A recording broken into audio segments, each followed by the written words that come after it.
In digital Marathi, जनतेच्या हक्काचं व्यासपीठ।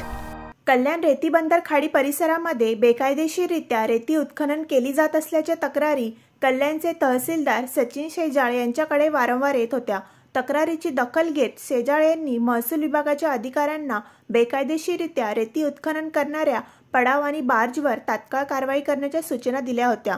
त्यानुसार आज दुपारी कल्याण मंडळ अधिकारी आणि नडगाव मंडळ अधिकारी यांनी संयुक्त विद्यमानाने कारवाई करून कल्याण रेतीबंदर ते गांधारी ब्रिज पर्यंतच्या खाडीपात्रामध्ये बेकायदेशीररित्या रेती उत्खनन करण्याच्या उद्देशाने उभे असलेल्या 4 ब्राज, पडाव आणि 5 संक्शन पंप असलेल्या बोटींवर धडक कारवाई केली। महसूल विभागाच्या अधिकाऱ्यांना पाहताच बार्ज आणि पडावावरील मजुरांनी खाडीपात्रात उडी मारून विरुद्ध दिशेने पळून गेले।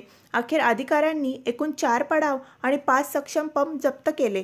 त्यातील 2 पडाव यांनी होल पाडून त्यांना नदीपात्रात बुडून दिले, तो 2 पडाव आणि 5 सक्षम पंप यांना जाळून त्यांना नष्ट केले, अशी माहिती कल्याण मंडळ अधिकारी दीपक गायकवाड यांनी दिली।